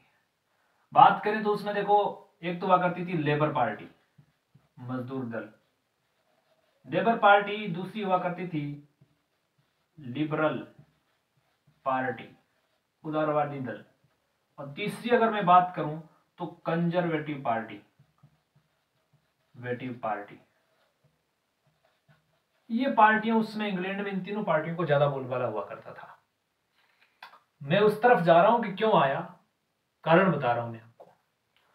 Labour party, liberal party, conservative party, उसमें इंग्लैंड के अंदर 3 पार्टियों क्या क्या हुआ करता था? बोलबाला हुआ करता था। और उसमें जो ये साइमन कमीशन भारत आया उसमें इंग्लैंड में साथियों कंजर्वेटिव पार्टी की सरकार हुआ करती थी। कंजर्वेटिव पार्टी की उस समय भारत में क्या हुआ, इंग्लैंड में क्या हुआ करती थी? सरकार हुआ करती थी। और साथियों अगले 1929 में क्या होने थे? इंग्लैंड में क्या होने थे? चुनाव होने थे। तो कंजर्वेटिव पार्टी 1929 में चुनाव होने थे। और तत्कालीन सरकार किसकी थी उस समय? इंग्लैंड में कंजर्वेटिव पार्टी की थी। तो 1929 में चुनाव होने थे। तो इस कंजर्वेटिव पार्टी वाले नेताओं को लग गया और आभास हो गया था कि 1929 में जो चुनाव होने वाले हैं उस चुनाव में उसकी निश्चित हार है। साफ साफ दिख नागरिकमान। और उसको यह भी पता था कि अगले आने जाने बढ़ता है तो अगले इंग्लैंड में जो सत्ता आएगी वो लेबर पार्टी की सत्ता आने वाली है। यानी इंग्लैंड में जो अगली सत्ता आएगी वो लेबर पार्टी यानी मजदूर दल उसकी आने वाली है। यानी लेबर पार्टी का बहुमत उसको दिखाई दे रहा था सत्ता में। अब क्या हुआ देखो, इन लोगों ने क्या किया कि कंजर्वेटिव पार्टी का भारत के प्रति दृष्टिकोण था साथियों वो थोड़ा सा उदारवादी नहीं होता था जितना कि इन लेबर पार्टी का होता था। इतना उदारवादी उनके विचारधाराएं थी। यानी कंजर्वेटिव पार्टी का दृष्टिकोण था ना वो ऐसा दृष्टिकोण था कि ये लोग मतलब क्या है कि इतने उदारवादी नहीं थे जितने लेबर पार्टी उदारवादी हुआ करती थी, जितनी भारत के प्रति उदार हुआ करते थे। देखो, उसने सोचा, कंजर्वेटिव पार्टी के नेताओं ने सोचा कि अगर ये पार्टी लेबर पार्टी सत्ता में आ जाती है और अगर उस समय भारत के अंदर ये साइमन कमीशन भारत के अंदर भेजा जाएगा लेबर पार्टी की सरकार के अंदर, तो ये लोग अपनी बजाय उसकी लोगों की बजाय क्या बात है थोड़ी सी उदार हुआ करते थे, तो ये कहीं न कहीं क्या कर दें कि भारतीयों के पक्ष में अच्छा कानून न बना दे, भारतीयों के पक्ष में कोई अच्छी राय प्रस्तुत न कर दे, भारत को स्वराज न दे दे, है ना। तो क्या किया इसने, इसके लिए क्या किया कि ये जो लोग थे ना, इस कंजर्वेटिव पार्टी वाले जो नेताओं ने क्या किया, इस साइमन कमीशन को भारत के अंदर 1927 में भेज दिया। आई बात समझ में? क्यों आया, कारण क्या रहे, वो आपको समझ में आ गई। देखो, हिस्ट्री बड़ी बहुत शानदार है साहब, इसको समझने में आनंद आता है, समझ रहे होंगे आप। अब ये साहब भारत के अंदर आता है 1928 में, 3 फरवरी यहां पे आ जाता है, 27 में इसकी घोषणा होती है और 28 में आ जाता है ये, और 1930 में इसकी रिपोर्ट प्रस्तुत होती है। अब देखो आगे बढ़ रहे हैं। एक बात आपकी जानकारी के लिए और बता दूं कि भारत जब आजाद हुआ था, स्वतंत्र हुआ था, भारत जब स्वतंत्र हुआ था उस समय ब्रिटेन का जो प्रधानमंत्री हुआ करता था साहब, उसका ब्रिटेन का जो प्रधानमंत्री था वो साहब हुआ करता था क्लीमेंट एटली। उसमें भारत का क्या ब्रिटेन का क्या हुआ करता था, प्रधानमंत्री हुआ करता था। और ये किस पार्टी के थे, ये लेबर पार्टी के हुआ करते थे साथियों, लेबर पार्टी मजदूर दल के नेता हुआ करते थे क्लीमेंट एटली। ये भी ध्यान रखना, यहां पे ये बताया मैंने। देखो, अब देखो क्या हुआ कि साइमन कमीशन जैसे भारत के अंदर आया तो यहां पे साइमन कमीशन का भारत के अंदर खूब आलोचना हुई, खूब इस पे साथियों आलोचना की। यहां पे आपको पता है साइमन कमीशन गो बैक के जैसे नारे लगे, इसका विरोध किया, आंदोलन किया लोगों ने, Simon commission go back, Simon commission go back, ऐसे नारे यहां पे लगे थे साहब। अब देखो क्या हुआ कि साइमन कमीशन गो बैक के नारे लगे, और साथियों क्यों लगे ऐसे नारे, इसका विरोध क्यों हुआ भारत के अंदर, वो भी मैं आपको बता देता हूं। क्यों, कारण क्यों आया वो भी मैंने बता दिया, अब क्यों विरोध हुआ इसका वो बता रहा हूं। तो साइमन कमीशन का विरोध क्यों हुआ, तो साहब साइमन कमीशन का जो विरोध था वो इसलिए हुआ कि ये जो इसमें थे 7 सदस्य हुआ करते थे और उसका अध्यक्ष जॉन साइमन था।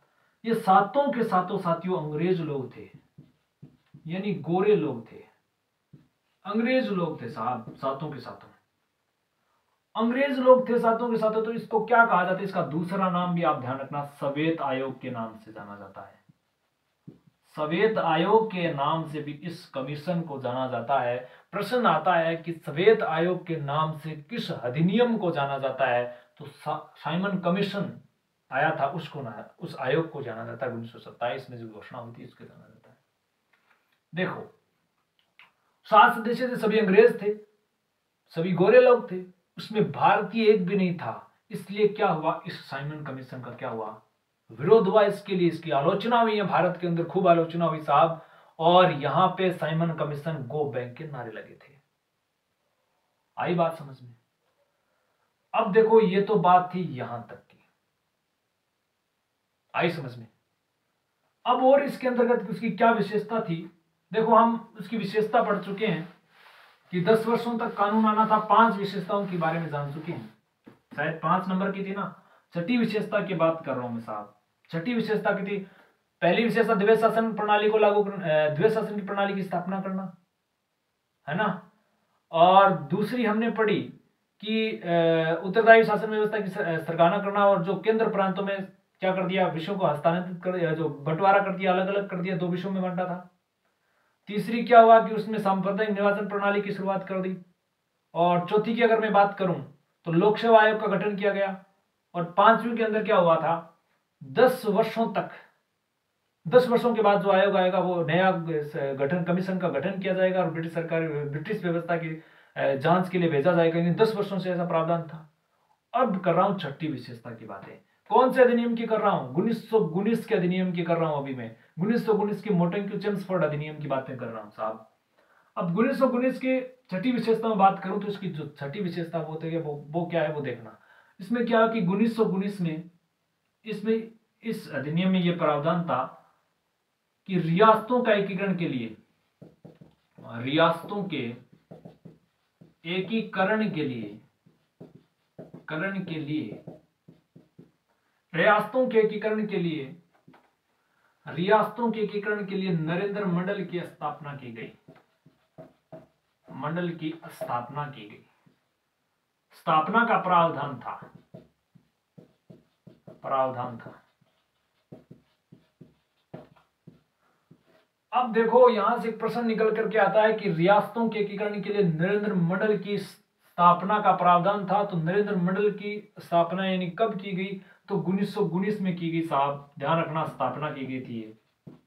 और इसको लागू कब किया गया नरेंद्र मंडल को, इसकी कब किया? तो 1919 में ये स्थापना हुई थी और 1919 में इसको शुरू कर दिया जाता है।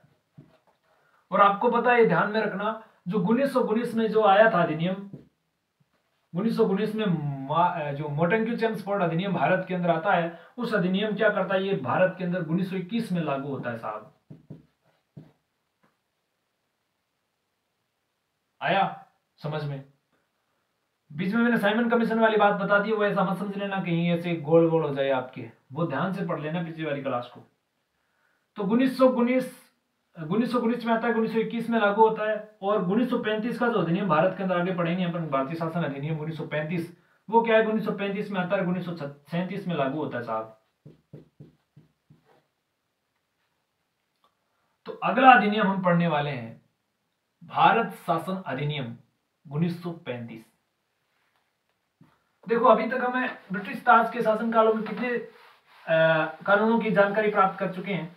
ये तो साथियों भारत शासन अधिनियम 1958 की जानकारी प्राप्त कर सकते हैं, और एक 1919 का जो अधिनियम भारत के अंदर आया था, 1909 का मॉर्ले-मिंटो सुधार अधिनियम, और तीसरे की हमने चर्चा करी 1919 का मोंटेस्क्यू-चेम्सफोर्ड अधिनियम, उसकी चर्चा कर रहे हैं। और अगला जो अधिनियम भारत के अंदर आता है उसकी चर्चा कर रहे हैं 1935 का भारत शासन अधिनियम। भारत शासन अधिनियम 1935, इसकी चर्चा कर रहे हैं। भारत शासन अधिनियम 1935 की चर्चा करेंगे साहब। ये क्या था, इसका उद्देश्य क्या था, इसका संवैधानिक महत्व क्या था। तो देखो शुरू करते हैं। इसके अंदर क्या प्रावधान थे वो चर्चा करते हैं। तो इसके अंदर क्या है कि केंद्र के अंदर, इसके अंदर था कि प्रांतों के अंदर तो क्या है, द्वैध शासन प्रणाली को खत्म कर दिया जाए, और केंद्र के अंदर क्या है कि द्वैध शासन प्रणाली को शुरू की जाए। तो पहला है केंद्र में द्वैध शासन प्रणाली की शुरुआत करना, यह पहली इसकी विशेषता थी एक। दूसरी बात करूं तो क्या हुआ कि केंद्र में नहीं, यहां पे ऐसा लिखो, प्रांतों में उत्तरदायी शासन व्यवस्था की स्थापना करना। आया समझ में? यानी प्रांतों में उत्तरदायी शासन व्यवस्था की स्थापना करना। और साथियों क्या हुआ कि इसमें एक बात और देखने को मिली कि केंद्र और प्रांतों में क्या हुआ था, विषयों का बंटवारा कर दिया था ना, वो भी बात हमने पढ़ी थी। और इसके अंतर्गत क्या हुआ कि एक साथियों आरबीआई की स्थापना हुई थी। हाँ ये बात बड़ी इंपॉर्टेंट है। RBI, reserve bank of India की स्थापना कब हुई? तो रिजर्व बैंक ऑफ इंडिया की जो स्थापना है वो 1 अप्रैल 1935 का जो भारत शासन अधिनियम आया था उस समय हुई थी साहब, आरबीआई की स्थापना।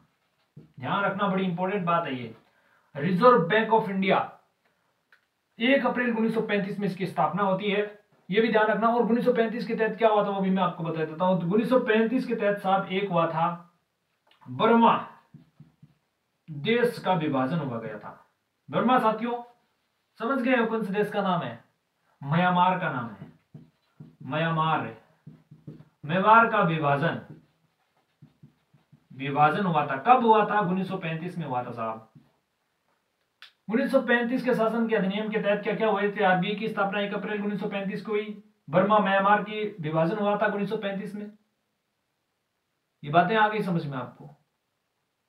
अब क्या हुआ कि इसके बारे में अलग अलग विद्वानों ने इस शासन भारतीय शासन अधिनियम 1935 का जो अधिनियम था, इसके बारे में अलग अलग विद्वानों के अलग अलग विचार हैं, अलग अलग मत हैं, वो दिए थे। वो कौन से थे साहब, उनको पढ़ते हैं। तो उन मतों के विद्वानों की बात करें तो सबसे पहले मैं बात कर रहा हूं पंडित जवाहरलाल नेहरू की। जवाहरलाल नेहरू, जवाहरलाल नेहरू का कथन था साहब, उसने इस भारतीय शासन अधिनियम 1935 को क्या कहा? तो उसने इस भारतीय शासन व्यवस्था अधिनियम को कहा था बिना ब्रेक की गाड़ी। ब्रेक की गाड़ी, ये तो बिना ब्रेक की गाड़ी है। ऐसा किसने कहा? जवाहरलाल नेहरू ने भारतीय शासन अधिनियम 1935 को कहा।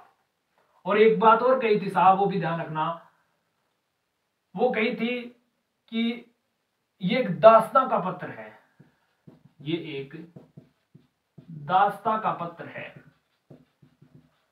दास्तां का पत्र, दास्तां का पत्र, ये एक दास्तां का पत्र। ये किसने कहा? जवाहरलाल नेहरू ने कहा था साथियों। और ये कहां पे बातें देखने को मिली है?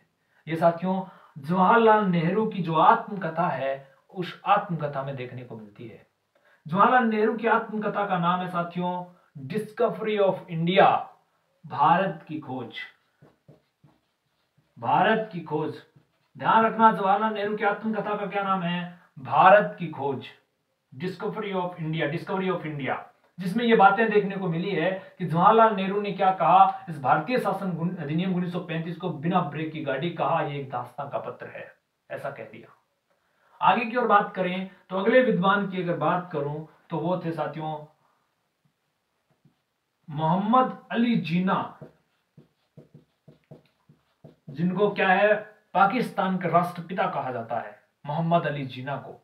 और मोहम्मद अली जिन्ना ने इसके बारे में क्या कहा? ये कहा कि ये तो एक सड़ा गला कानून है, ये तो सड़ा गला कानून है, अस्वीकृति के योग्य है।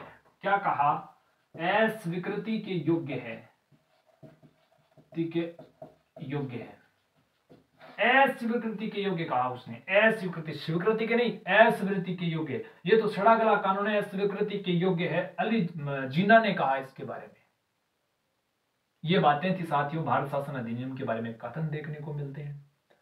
और ये जो भारत शासन अधिनियम 1935 था साथियों, इसकी जो रूपरेखा थी ना, इसकी जो रूपरेखा साहब दिसंबर 1932 में तैयार कर ली गई थी। दिसंबर 1932 में, 1932 में इसकी जो रूपरेखा तैयार की गई थी।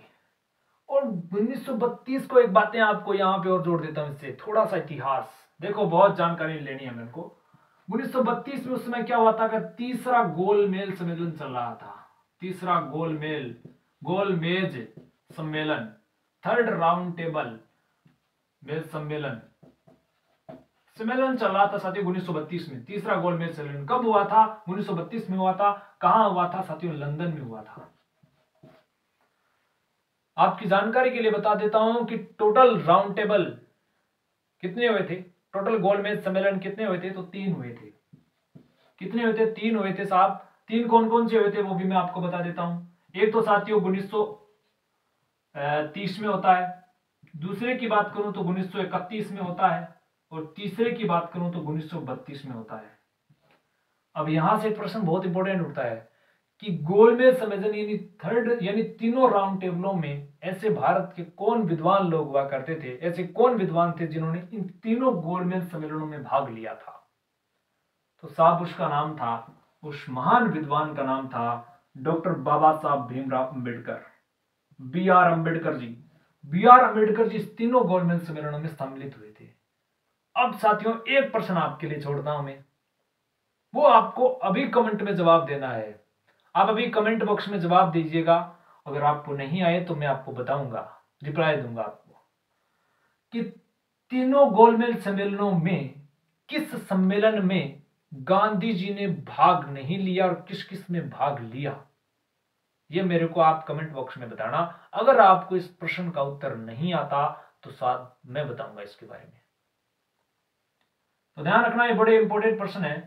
तो भारतीय शासन अधिनियम 1935 की जो रूपरेखा साहब 1932 का 19 दिसंबर 1932 में तैयार की गई। अब देखो इसके बारे में पढ़ते हैं साहब। भारत शासन अधिनियम 1932 के इनका उसकी विशेषताओं के बारे में पढ़ते हैं, उनकी क्या क्या विशेषता थी वो पढ़ लेते हैं। तो विशेषताओं की बात कर रहा हूं मैं, तो देखो इसके बारे में लिख लो एक बातें कि भारत शासन अधिनियम क्या करता है कि ये तो एक तो प्रांतों में उत्तरदायी शासन व्यवस्था की,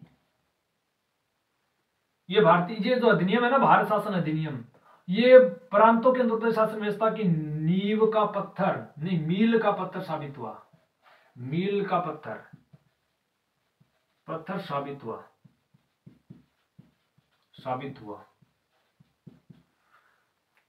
कौन सा अधिनियम भारत में उत्तरदायी शासन व्यवस्था के लिए मील का पत्थर साबित हुआ?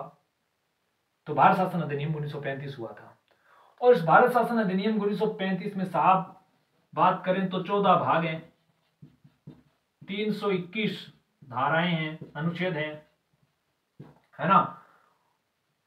और ये जो 1935 भारत शासन अधिनियम 1935 ये भारतीय संविधान का मूल स्रोत माना जाता है। मूल स्रोत, भारतीय संविधान का मूल स्रोत क्या है भाई साहब? मैंने पहले आपको पढ़ाया था, उसमें बताया था भारतीय संविधान का मूल स्रोत क्या है। तो भारतीय संविधान का मूल स्रोत भारत शासन अधिनियम 1935 है, जिसमें साथियों क्या है कि 75% हिस्सा इसी अधिनियम का उसमें लिया गया है, यानी 3/4 भाग इसका हूबहू भारत के संविधान में लिया गया काम में।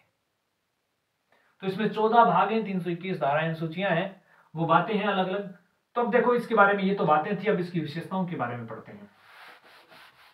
विशेषताओं के बारे में पढ़ते हैं तो इसकी विशेषता ये है, सबसे पहली विशेषता देखो, विशेषता लिख लो आप पहले इसकी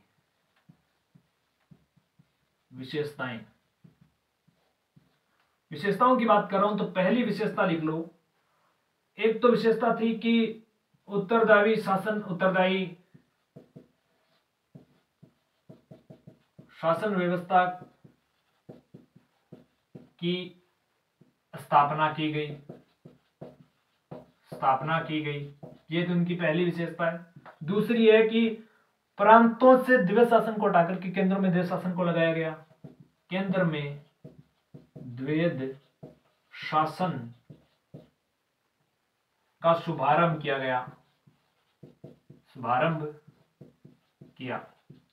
लेकिन साथियों एक बात ध्यान में रखना, बहुत इंपॉर्टेंट बात है, शुभारंभ किया गया था लेकिन ये लागू नहीं हो पाया। इसको लागू नहीं कर पाए ये लोग। केंद्र में द्वैध शासन का शुभारंभ कब किया गया? 1935 में किया गया, लेकिन ये लागू नहीं हो पाया था। ये बात ध्यान में रखना, एग्जाम में कभी आ सकती है। लागू नहीं हो पाया था साहब, केंद्र में द्वैध शासन व्यवस्था शुभारंभ तो हो गया था लेकिन लागू नहीं हो पाया। तीसरी बात करूं तो वो है संघात्मक सरकार की स्थापना करना। संघात्मक सरकार की स्थापना की गई, अर्थात अखिल भारतीय संघ की स्थापना हुई। अखिल भारतीय संघ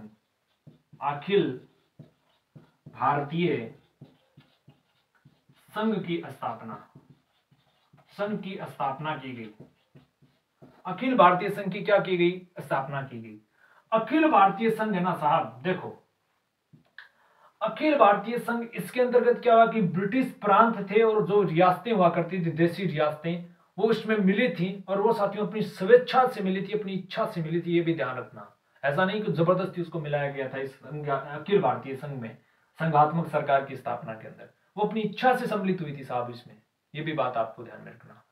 और आगे की अगर विशेषता करूं, इसकी बात करूं, इसकी विशेषता, तो इसमें क्या हुआ वो विशेषता और देख लो चौथी। और साथियों जो सांप्रदायिक निर्वाचन प्रणाली है, सांप्रदायिकता निर्वाचन प्रणाली का विस्तार किया गया। तीसरी बार विस्तार हुआ साहब इसका। ये निर्वाचन प्रणाली है ना, इसको लागू 1909 में किया गया, फिर इसका तो दूसरा विस्तार 1919 के अधिनियम मोंटेग्यू चेम्सफोर्ड अधिनियम में हुआ, जिसमें 4 संप्रदायों में साथियों इसका अधिकार दिया गया। पंजाब के सिखों को, भारतीय ईसाइयों को, यूरोपियनों को और आंग्ल भारतीयों को। और अब की बार किसको अधिकार दिया गया है, देखो वो बात करें तो इसमें 3 संप्रदायों को अधिकार दिया गया। एक तो साथियों महिलाओं को, दलितों को, और बात करें तो तीसरी है वो मजदूरों को। यदि सांप्रदायिक निर्वाचन प्रणाली का तीसरा विस्तार 1935 के शासन भारतीय शासन अधिनियम में हुआ। उस समय 3 संप्रदायों को भारतीय शासन प्रणाली का अधिकार दिया गया था, महिलाओं को और दलितों को और मजदूरों को। अब देखो प्रश्न ये उठता है कि महिलाओं को वोट डालने का अधिकार भारत में सर्वप्रथम कब दिया गया, तो 1935 के भारत शासन अधिनियम के तहत दिया गया। और प्रश्न आता है कि दलितों को, मजदूरों को वोट डालने का अधिकार भारत के अंदर कब दिया गया सर्वप्रथम, तो 1935 के भारत शासन अधिनियम में दिया गया था। यह बात बड़ी इंपॉर्टेंट है, ध्यान में रखना। चलो यहां तक तो बातें ठीक है। अब क्या हुआ साथियों, यह था भारत शासन अधिनियम 1935। अब ये यहीं पे इसकी विशेष बातें थी वो हमने पढ़ी। अब साथियों क्या है, आगे की कहानी है जो शुरू करते हैं। उसमें क्या है कि समय क्या है कि अपनी गति से समय अपने अक्ष के पहिए के अक्ष पर निरंतर गति कर रहा है ना। तो साथियों लगातार समय चलतो गयो, कहते ना कि धर मंजिला समय बढ़तो गयो। और साफ टाइम आ जाता है 1935 के बाद किसका टाइम आ जाता है, 1942 की बात कर ले आप। 1942 में आपको पता है एक आंदोलन होता है, भारत छोड़ो आंदोलन। 1942 में कौन सा आंदोलन होता है, भारत छोड़ो आंदोलन हुआ। प्रश्न आ रहा है कि भारत छोड़ो आंदोलन कब हुआ, तो 1942 में हुआ साहब।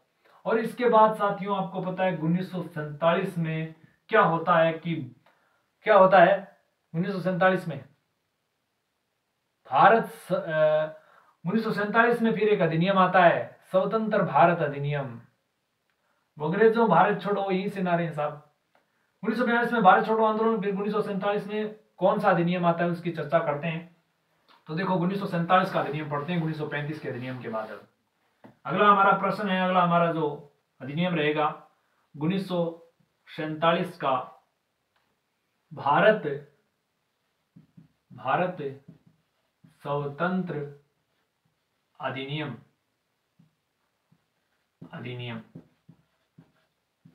भारत स्वतंत्र अधिनियम 1947, इसको पढ़ते हैं। अब देखो भारत शासन 19 स्वतंत्र अधिनियम, इसमें क्या है कि 4 जुलाई की तारीख याद रखना साहब। 4 जुलाई 1947 को माउंट बेटिंग ये वायसराय था साहब, माउंट बेटिंग। 4 जुलाई 1947 को माउंट बेटिंग ने एक योजना प्रस्तुत की,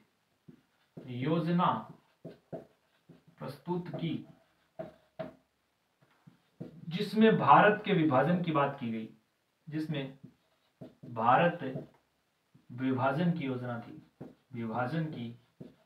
योजना थी। और इस योजना को साहब, भारत विभाजन योजना को साहब क्या कर दिया, 18 जुलाई 1947 को इंग्लैंड की पार्लियामेंट में इस अधिनियम को पारित कर दिया। इंग्लैंड की पार्लियामेंट में 18 जुलाई 1947 को क्या कर दिया गया, इस अधिनियम को क्या कर दिया, पारित कर दिया गया। 1947 भारत स्वतंत्र अधिनियम को इंग्लैंड की पार्लियामेंट में 18 जुलाई 1947 को पारित कर दिया साहब। और भारत को इस अधिनियम को पारित कर दिया गया, ये बातें यहां तक देखनी है। अब इसकी विशेषता देखते हैं, वो क्या है। विशेषता की बात कर रहा हूं तो सबसे पहली विशेषता क्या आती है, यह अधिनियम पारित होता है और पारित होने पर क्या होता है वो देखो, विशेषताएं पढ़ रहे हैं हम। अब इस अधिनियम के तहत भारत के अंदर क्या कर दी गई, ब्रिटिश सरकार की सत्ता को समाप्त कर दिया गया।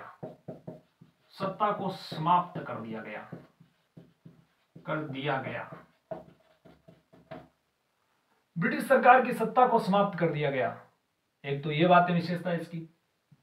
दूसरी बात ये करूं तो क्या कर दिया गया इसमें, भारत को स्वतंत्र संप्रभु राष्ट्र घोषित कर दिया गया। भारत को संप्रभु राष्ट्र घोषित कर दिया गया। भारत को संप्रभु राष्ट्र घोषित कर दिया गया साहब। इस अधिनियम के तहत साहब भारत और पाकिस्तान दो अधिराज्यों का विभाजन कर दिया गया। यानी भारत का विभाजन करके भारत और पाकिस्तान दो अधिराज्य बना दिए गए। दो अधिराज्य बना दिए गए।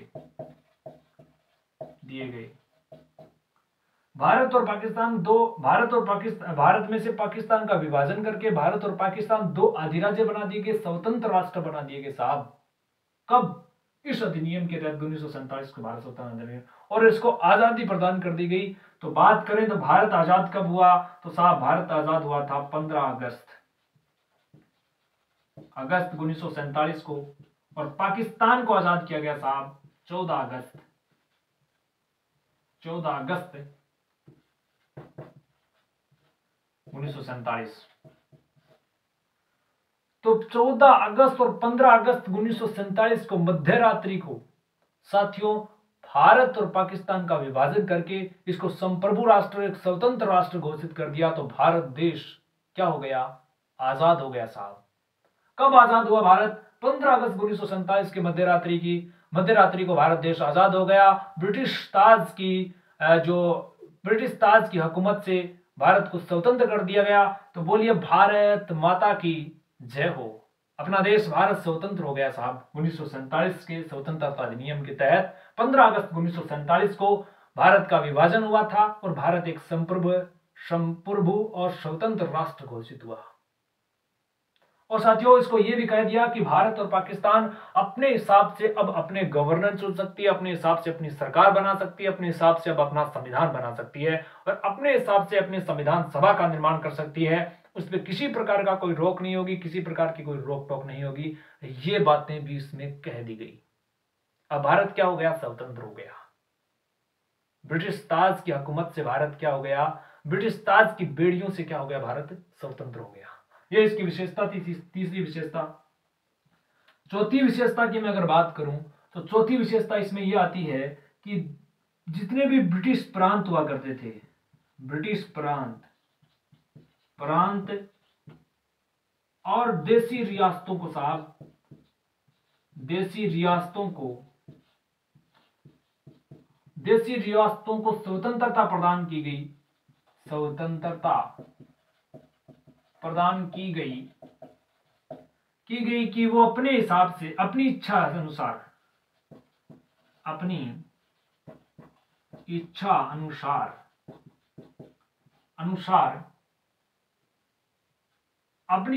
भारत पाकिस्तान में मिल सकती हैं। भारत पाकिस्तान में मिल सकती हैं।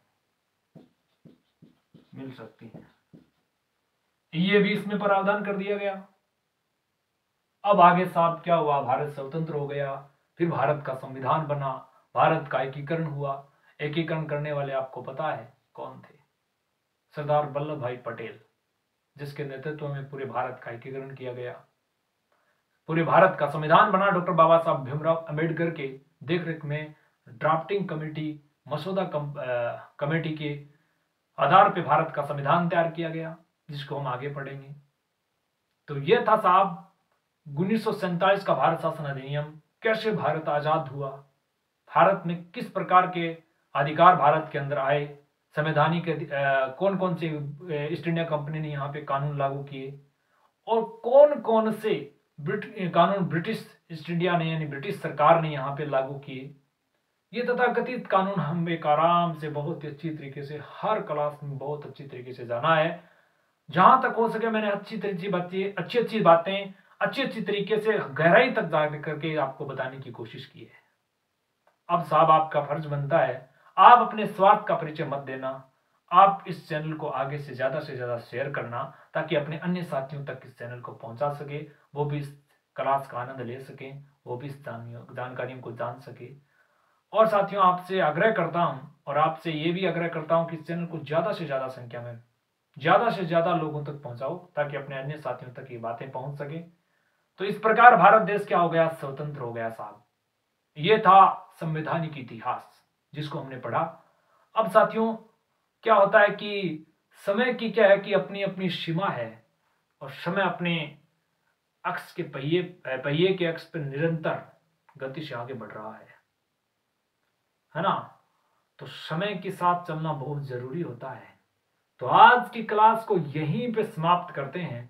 तो साथियों, आपके दोस्त, आपके अली, आपके सखा को दीजिए इजाजत, और आज की क्लास के आज के टॉपिक को यहीं समाप्त करते हैं। और अब आगे हम चलेंगे, अगला टॉपिक लेकर के आएंगे, उसमें पढ़ेंगे संविधान का परिचय, जिसमें विशेषताएं भी आ जाएंगी और बहुत कुछ बातें हम जान जाएंगे। और फिर इसके बाद पूरा संपूर्ण भारत का इतिहास मैं आपको बहुत आसान भाषा में करवा दूंगा। केवल आपका सहयोग, आपका साथ चाहिए साहब। इतना मैं बता देता हूं कि आपको किसी प्रकार का कोई डाउट लगे, किसी प्रकार की कोई गलती महसूस हो, तो आप कमेंट बॉक्स में मुझे जरूर बताइएगा, और आपको मैं अपनी जीमेल आईडी का डिस्क्रिप्शन में बता दूंगा, वहां पे आप मुझे डायरेक्ट मैसेज कर सकते हैं और आपकी बातों का जवाब दिया जाएगा। तो साथियों, आज को इस क्लास को अपने को यहीं पे समाप्त करते हैं। तो नेक्स्ट क्लास में मिलते हैं नई जानकारी, नई मंग और नई सोच के साथ। तो साथियों, जय हिंद, जय भारत, जय किसान, जय जय राजस्थान, और जय संविधान, जय जवान। Thank you.